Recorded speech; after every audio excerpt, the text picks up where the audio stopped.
തത്സമയ വാർത്തയിലേക്ക്. പ്രധാനമന്ത്രി നരേന്ദ്രമോദിക്ക് ഒമാനിലെ പരമോന്നത സിവിലിയൻ ബഹുമതിയായ ഓർഡർ ഓഫ് ഒമാൻ സമ്മാനിച്ചു. ഒമാൻ സുൽത്താൻ ഹൈതം ബിൻ താരിഖാണ് ബഹുമതി സമ്മാനിച്ചത്. ഇരു രാജ്യങ്ങളും തമ്മിലുള്ള ഉഭയകക്ഷി ബന്ധം മെച്ചപ്പെടുത്താൻ നൽകിയ സംഭാവനകൾ മാനിച്ചാണ് ബഹുമതി.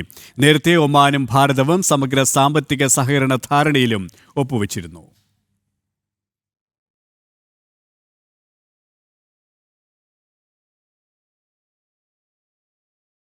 വിശദാംശങ്ങളുമായി ഇന്റർനാഷണൽ ഡെസ്ക് മൈസൺ ജോസ് ചേരുകയാണ്. ഐസൻ, ഒമാന്റെ പരമോന്നത ബഹുമതിയാണ് പ്രധാനമന്ത്രി നരേന്ദ്രമോദിക്ക് സമ്മാനിച്ചത്. ഒമാൻ എന്ന രാഷ്ട്രം അത്രത്തോളം ആദരവോടെയാണ് പ്രധാനമന്ത്രിയെ വരവേറ്റത്. മറ്റു വിശദാംശങ്ങൾ കൂടി. തീർച്ചയായും സുരേഷ്, ഒമാൻ എന്ന രാഷ്ട്രം ഏറ്റവും പ്രാധാന്യത്തോടെയും ആദരവോടെയുമാണ് ഭാരതത്തിൻ്റെ പ്രധാനമന്ത്രിയെ വരവേറ്റത്.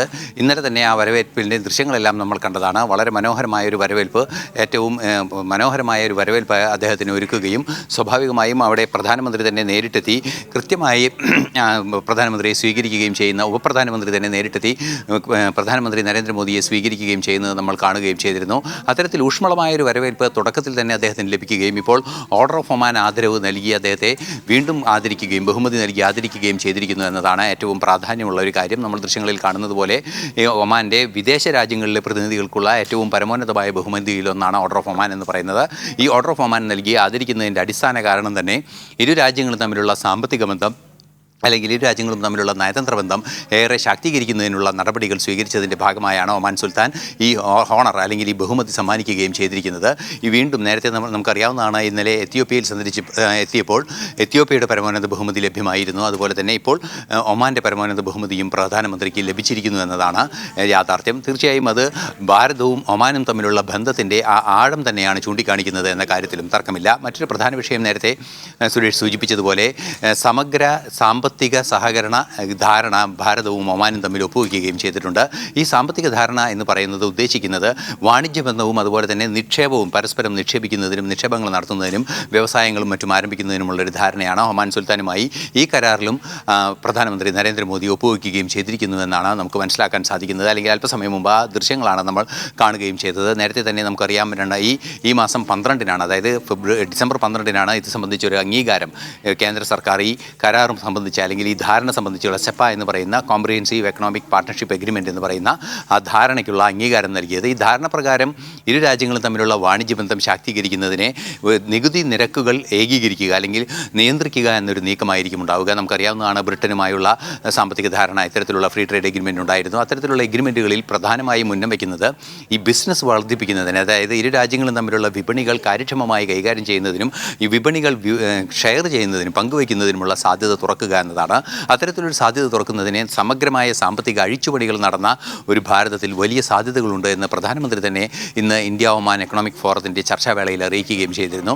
ആ ധാരണ പ്രകാരം ഇപ്പോൾ നമുക്കറിയാവുന്നതാണ്, $4.1 ബില്യൺ വാണിജ്യമാണ് ഇപ്പോൾ നടന്നുകൊണ്ടിരിക്കുന്നത് ഭാരതവും ഒമാനും തമ്മിൽ. അത് പ്രധാനമായും ഓയിലും അതുപോലെ തന്നെ അനുബന്ധ വ്യവസായങ്ങളുമാണ്. മാത്രമല്ല ഇലക്ട്രോണിക് വ്യവസായ രംഗത്ത് പ്രയോജനപ്പെടുത്തേണ്ട ചില പ്രകൃതി വിഭവങ്ങൾ, കാൽസിനേറ്റഡ് സെറാമിക്സ് ഒക്കെ പറയുന്ന സംവിധാനങ്ങളെല്ലാം തന്നെ ലഭ്യമാക്കുകയും ചെയ്യുന്നുണ്ട്.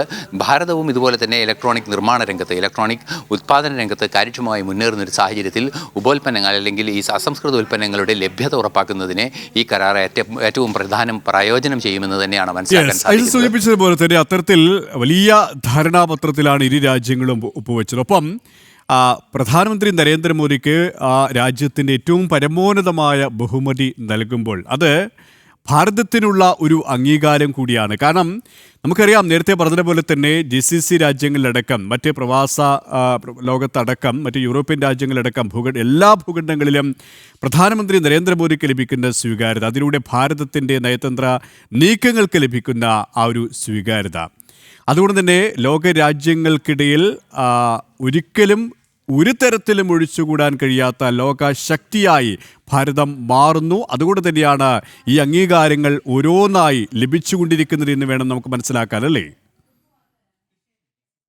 മാത്രമല്ല യൂറോപ്യൻ രാജ്യങ്ങളാകട്ടെ, അതുപോലെ തന്നെ പ്രധാനമന്ത്രിയുടെ സഞ്ചാരം നടന്ന രാജ്യങ്ങളെല്ലാം തന്നെ, അല്ലെങ്കിൽ നയതന്ത്ര ആവശ്യങ്ങൾക്ക് സഞ്ചരിച്ച രാജ്യങ്ങളെല്ലാം തന്നെ, അമേരിക്ക ഉൾപ്പെടെയുള്ള രാജ്യങ്ങളിൽ വളരെ കൃത്യമായ ഒരു ഇടപെടലുകൾ നടന്നിരുന്നു പ്രധാനമന്ത്രിയുടെ ഭാഗത്തു നിന്ന് എന്നതൊരു യാഥാർത്ഥ്യം തന്നെയാണ്. ഈ അടുത്ത കാലത്താണ് ട്രംപ് അധികാരമേറ്റതിന് പിന്നാലെ ചില അസ്വാരസ്യങ്ങൾ അമേരിക്കയുമായി ഉണ്ടായി എന്നുള്ളത് മാറ്റി നിർത്തിയാൽ ലോകം മുഴുവൻ കൃത്യമായും ലോക ഗുരുവാവുകയും സമാധാനത്തിൻ്റെ ദൂതനാവുകയും ചെയ്ത പല സാഹചര്യങ്ങളും നമുക്ക് കാണാൻ സാധിക്കുന്നുണ്ട്. ഈ ഒരു പശ്ചാത്തലത്തിൽ തന്നെയാണ് ഓർഡർ ഓഫ് ഒമാൻ നൽകി അദ്ദേഹത്തെ ആദരിച്ച സുൽത്താൻ ഹത്തീം ബിൻ താരിഖിൻ്റെ ആ നിലപാടിനെ പരിഗണിക്കേണ്ടത്. ആ നിലപാടിൽ കൃത്യമായും പറയുന്നത് സമാധാനത്തിൻ്റെ സന്ദേശവാഹകനാണ് പ്രധാനമന്ത്രി നരേന്ദ്രമോദി എന്ന ഒരു പ്രധാനപ്പെട്ട കാരണമുണ്ട്. അതുപോലെ തന്നെ ഇരു രാജ്യങ്ങളും തമ്മിൽ, അതായത് ഭാരതവും ഒമാനും തമ്മിലുള്ള നയതന്ത്ര ബന്ധം അല്ലെങ്കിൽ നയതന്ത്ര വാണിജ്യ ഉഭയകക്ഷി ബന്ധങ്ങൾ കാര്യക്ഷമമായി മുന്നോട്ട് കൊണ്ടുപോകുന്നതിൽ മികച്ച സംഭാവന നൽകിയതിനെ തങ്ങളുടെ രാജ്യം ആദരിക്കുന്നു. രാജ്യത്തിന് പുറത്തുള്ള വിശിഷ്ട വ്യക്തിത്വങ്ങൾക്ക് നൽകുന്ന പരമോന്നത ബഹുമതി നൽകി തങ്ങൾ ആദരിക്കുന്നു എന്ന ഒരു സ്റ്റേറ്റ്മെൻറ്റ് തന്നെയാണ് അദ്ദേഹത്തിൻ്റെ ഭാഗത്തു നിന്നുണ്ടായിരിക്കുന്നത്. തീർച്ചയായും നരേന്ദ്രമോദിയുടെ സ്വീകാര്യത GCC രാജ്യങ്ങളിലും അതുപോലെ തന്നെ ഇത്തരത്തിലുള്ള രാജ്യങ്ങളിലും ഒമാനിലെല്ലാം തന്നെ വർദ്ധിക്കുന്നതിൻ്റെ ഏറ്റവും പ്രകടമായൊരു ഉദാഹരണം തന്നെയാണ് ഈ നീക്കം, അതായത് ഒമാൻ സുൽത്താൻ്റെ ഈ നീക്കവും ഈ നടപടിയുമെന്ന് നമുക്ക് മനസ്സിലാക്കാൻ സാധിക്കുന്നുണ്ട്. ഇതോടെ നിരവധിയായ 29ാമത്തെ അവാർഡാണ് ഇപ്പോൾ ലഭിക്കുന്നത്, അല്ലെങ്കിൽ ബഹുമതിയാണ് ലഭിക്കുന്നത് എന്നാണ് നമുക്ക് മനസ്സിലാക്കാൻ സാധിക്കുന്നത്. നേരത്തെ സൂചിപ്പിച്ചതുപോലെ എത്യോപ്യയിൽ സന്ദർശിച്ച വേളയിൽ ഗ്രേറ്റ് നിഷാൻ ഓഫ് എത്യോപ്യൻ പരമോന്നത ബഹുമതിയും അദ്ദേഹത്തിന് ലഭ്യമാവുകയും ചെയ്തിരുന്നു. അത്തരത്തിൽ തുടർച്ചയായി അദ്ദേഹത്തിനെ ലോകം മുഴുവൻ ആദരിക്കുന്ന great owner Nishan of Ethiopia എന്ന് പറയുന്ന പരമോന്നത സിവിലിയൻ പുരസ്കാരം നൽകി എത്യോപ്യ ആദരിച്ചതിന് തൊട്ടടുത്ത ദിവസം തന്നെ ഒമാനും അത്തരത്തിലൊരു തങ്ങളുടെ പരമോന്നതമായ ഒരു ബഹുമതി നൽകി ആദരിക്കുന്നു എന്നുള്ളത് തീർച്ചയായും ലോകം മുഴുവൻ സ്വീകാര്യനാകുന്ന നയതന്ത്ര തലത്തിലും അതുപോലെ തന്നെ മറ്റു രംഗങ്ങളിലും, സമാധാനത്തിൻ്റെ രംഗങ്ങളിലും ഒരു സമാധാന വാഹകനാകുന്ന, സന്ദേശവാഹകനാകുന്ന പ്രധാനമന്ത്രി നരേന്ദ്രമോദിയോടുള്ള ഏറ്റവും പ്രധാനപ്പെട്ട അല്ലെങ്കിൽ ഏറ്റവും ശ്രേഷ്ഠമായ അംഗീകാരമായി തന്നെ നമുക്ക് കണക്കാക്കാം. പ്രതീക്ഷ നൽകുന്ന ഒരു നീക്കമാണ് പ്രധാനമന്ത്രിയുടെ ഭാഗത്തു നിന്ന് ലോകം മുഴുവനും ഉണ്ടാകുന്നത് എന്നതിന് തെളിവ് കൂടിയാണ് ഈ സംഭവം.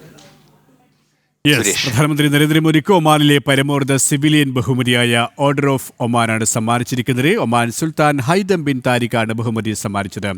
ഇരു രാജ്യങ്ങളും തമ്മിലുള്ള ഉഭയകക്ഷി ബന്ധം മെച്ചപ്പെടുത്താൻ നൽകിയ സംഭാവനകൾ മാനിച്ചാണ് ബഹുമതി. നേരത്തെ ഒമാനും ഭാരതവും സമഗ്ര സാമ്പത്തിക സഹകരണ ധാരണയിലും ഒപ്പുവച്ചിരുന്നു. ഐസൻ ജോസാണ് വിശദാംശങ്ങൾ നൽകിയത്.